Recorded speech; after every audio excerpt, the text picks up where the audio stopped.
Hello and welcome one and all, this is Old School Gamer 1971 here, Millie, Lloyd, everyone, hope you're all having a great day. If you would, please like and comment. If you haven't already, please subscribe. Support the channel and help it grow. Today's thoughts is on Odin Sphere, leifthrasir. I've been playing this game for around 3 hours and this is what I think.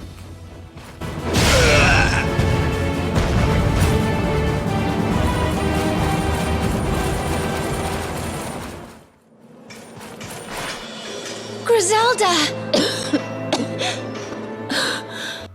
Odin Sphere leifthrasir is a remake of Odin Sphere for the PlayStation 2.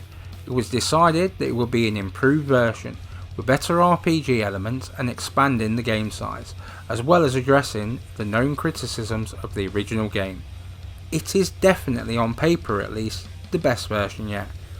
Leifthrasir, part of the name, is from the only two humans to survive Ragnarok and repopulate the new world, Leif and leifthrasir.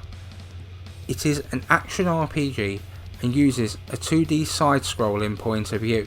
It's a beat 'em up that has an RPG element injected into it.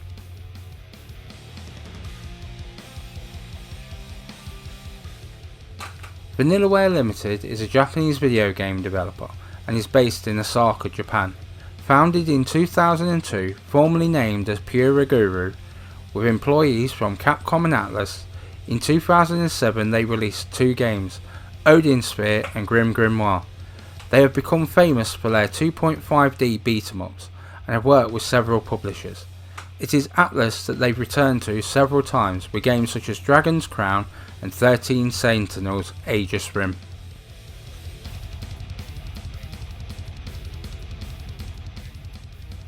As the game opens, you see Ringford holding the cauldron and its controlling ring, Titrel, having been gifted Titrel by Ingwe as way of his vengeance against Odin. Lefthrasir is killed by Odin, who takes Titrel from her. Velvet in turn steals it, giving it to the dragon Wagner. She done this in the hope that it would stop cauldron being used.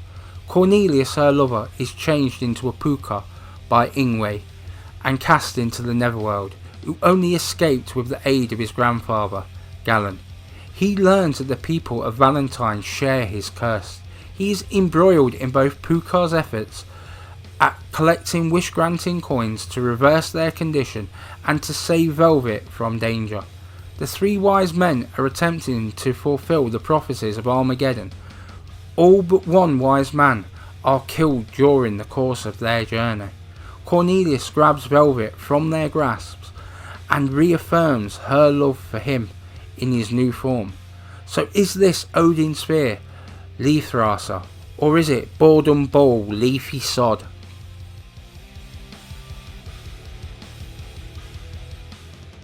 I do like this style of game, and yet I cannot recall one quite looking as good as this. Its art style is rather unique. Do not get me wrong, the other games in this genre are hardly ugly, but this is a bit of a looker for the game genre.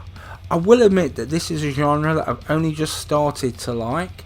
Having played Dragon Crown and a few more, this graphically is the best of what I've played so far, and hope that they consider making another game in the series. Normally combat does not get into the graphics department. Here it is worthy of a mention. As so much of this game is combat, it only felt fitting to say how fluid and great it all looks. Within a short space of time the combos are coming together. You are unlocking more moves and are working out the best way to chain them together for the most effective combos. And all of this comes at you looking amazing with crisp, defined graphics.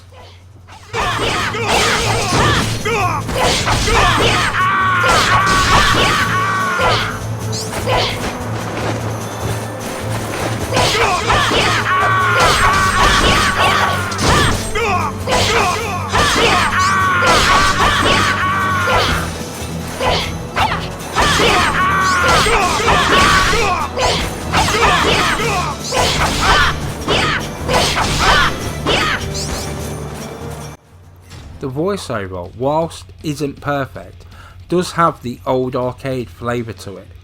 It may be a little bright for the subject matter at hand, and yes, it probably is the weakest thing about this game, and yet it still tells the story well, and I wasn't being niggled by the voiceover enough to lose interest. So I guess that it doesn't match the rest of the game, but at the same time does its job. The music, however, does fit the game. Being honest, I was surprised by the overall quality of the game, and this includes the music. I've discussed before how the music would be used in the arcade to attract customers. This game does have that arcade polish to it, kind of like those old school scrolling beat 'em ups, but with the polish of RPGs. This has been enhanced like the rest of the game, and they have done a great job here.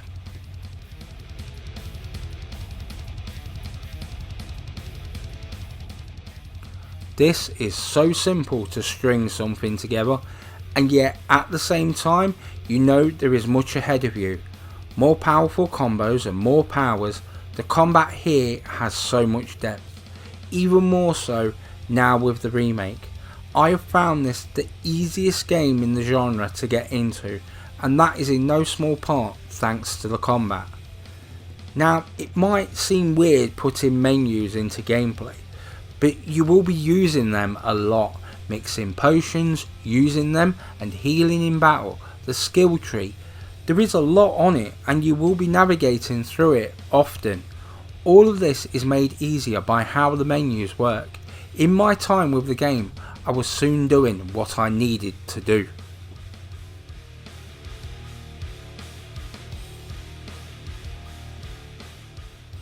I want to say yes, it does to a certain degree, and yet at the same time it was a little bit heavy. I want to go through it a couple of times to get the story down. It's not like it's poorly told, more that it's a lot of information for you to digest. As this is an action RPG, it does hit you thick and fast, but it still pulled me in enough. Even after the 3 hours I wanted to play some more. It feels like you're always unlocking something, that your character is ever improving. The story unfolds, with stories in between the battles. You feel invested and you want to find out what happens to them all, how they all intertwine. The game has length, and certainly the additions are reasons alone to play this through to the very end.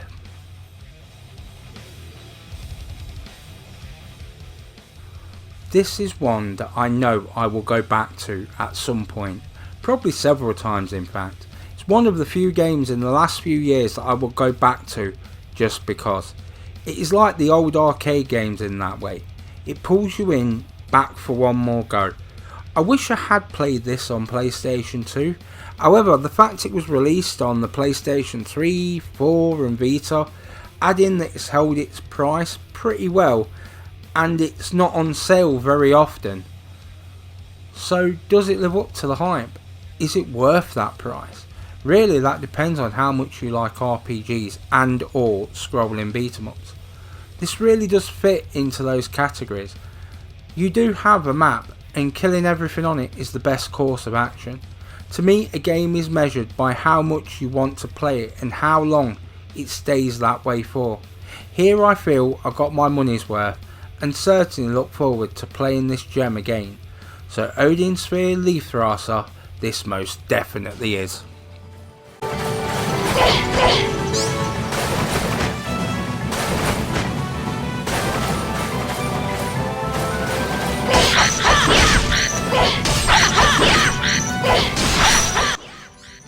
If you are hearing this, you've made it all the way to the end of the video.